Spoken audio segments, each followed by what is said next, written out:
ഈ 4 വരി കവിത തന്നെ എനിക്ക് മനസ്സിലായിട്ടില്ല, ഒന്ന് പഠിപ്പിച്ചത്.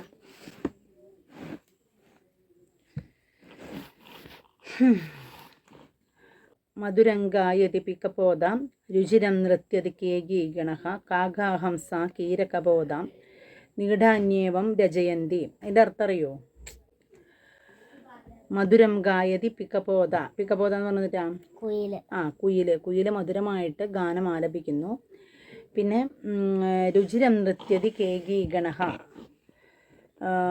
ഏതാ നൃത്തം ചെയ്യുന്നത്? ആരാ? മയില്. കാകാഹംസ കീരകബോധ.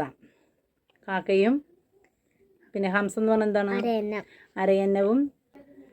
അപ്പം കാക്കയും അരയന്നവും, കീര എന്ന് പറഞ്ഞു കഴിഞ്ഞാൽ തത്ത, കബോധ എന്ന് പറഞ്ഞു കഴിഞ്ഞാൽ പ്രാവ്, ഇതെല്ലാം കൂടുണ്ടാക്കുന്നു. മനസ്സിലായ?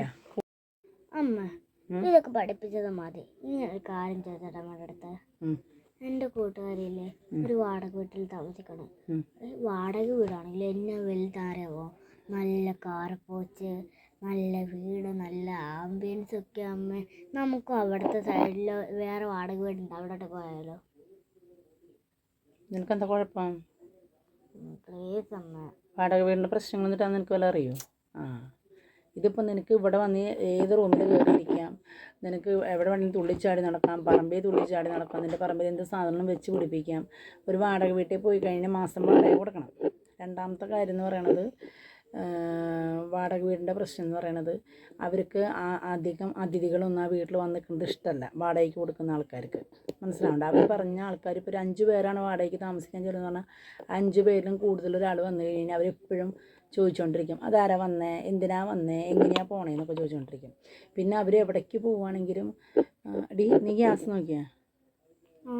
അവി വന്നില്ലേ? അപ്പം അവർ എന്നിട്ടാ ആ വീട്ടിൽ ആരൊക്കെ വരണേ, വീട്ടിലുള്ളവർ എപ്പോഴാണ് വന്ന് കയറണേ, അവരേത് ജോലിക്കൊക്കെ പോകണേ, എല്ലാ വിത്തും പേരൊക്കെ അവർക്ക് കൊടുക്കണം. ഇതിപ്പോൾ നിൻ്റെ വീട്, നിൻ്റെ സ്വന്തം വീട്, ഇത്തിരി ഭംഗി കുറഞ്ഞെന്ന് പറഞ്ഞാൽ ഈ വീടിന് വലിയ പ്രശ്നമൊന്നുമില്ല. അടച്ചുറപ്പുള്ളൊരു വീടല്ല ദൈവം തന്നിക്കണത്. അതിനെ ഓർത്താൻ പറ്റില്ല, നന്ദി പറയും. മനസ്സിലാവണ്ട? ആ വാടകയ്ക്ക് താമസിക്കുന്ന കൊച്ചിൻ്റെ അപ്പനമ്മയ്ക്ക് അറിയാം അതിൻ്റെ ബുദ്ധിമുട്ടുകൾ എന്നിട്ടാണ്. മനസ്സിലാവണ്ട?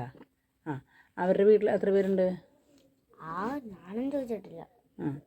അപ്പം ഒരു കാരണവശാലും ദൈവത്തിനോട് എന്താ പറയുക, ഒരു വാടക വീട് തരണേന്ന് ഒരിക്കലും പ്രാർത്ഥിക്കരുത്. മനസ്സിലാവണ്ട? വീട് ഇല്ലാത്തവർ ആ പ്രാർത്ഥിക്കണോണ്ട് കുഴപ്പമില്ല. പക്ഷെ നിനക്ക് ദൈവം സഹായിച്ച് ഒരു വീട് കിട്ടിയിട്ടുണ്ട്. ആ വീടിനെ ഓർത്ത് ദൈവത്തിനോട് നന്ദി പറയുക. നമ്മൾ വീടിൻ്റെ ഭംഗിയല്ല നോക്കേണ്ടത്, നമുക്ക് കിടക്കാനായിട്ട് തല ചായ്ക്കാനായിട്ട് ദൈവം നമുക്കൊരിടം തന്നിട്ടുണ്ടല്ലോ. അതും കടമില്ലാണ്ട് നമുക്കൊരു വീടുണ്ട് എന്നുള്ളതാണ് ഏറ്റവും വലിയൊരു അനുഗ്രഹം നമ്മുടെ ജീവിതത്തിൽ. ഇനി മേലാക്കം മനസ്സേ പോലെ ഓർക്കരുത് ഒരു വാടക വീട്ടിൽ പോയി താമസിക്കാമെന്ന്. മനസ്സിലാവണ്ട? അത് ആ വാടക വീട്ടിൽ താമസിക്കുന്നവരുടെ ബുദ്ധിമുട്ട് അത് അവർക്ക് അറിയുള്ളൂ. അപ്പോൾ അവർ എന്താ പറയുക, അവർ പ്രാർത്ഥിക്കുന്നത് വെച്ചാൽ ദൈവമേ ഞങ്ങൾക്ക് സ്വന്തമായിട്ടൊരു വീട് തരണേ, ഈ വാടക വീട്ടിൽ നിന്ന് ഞങ്ങൾക്ക് എന്ന് മാറാൻ പറ്റുമെന്ന് പറഞ്ഞിട്ട് അവർ സങ്കടത്തോടു കൂടി പ്രാർത്ഥിക്കുക. നമ്മൾ വീടിൻ്റെ ഭംഗി നോക്കിയിട്ടല്ല ജീവിക്കേണ്ടത്. മനസ്സിലാവണ്ട? ഇനി ഒരിക്കലും അങ്ങനെ പറയരുത്. ദൈവമേ എനിക്കൊരു വീട് തന്നതിനെ പ്രതി ദൈവമേ നിനക്ക് നന്ദി പറയണമെന്ന് കണ്ട് ജീവിക്കുക. മനസ്സിലായേ? എനിക്ക് ഇത് പോയിരുന്നു പഠിക്കുക. ഞാൻ ഇങ്ങനെ നടക്കട്ടെ.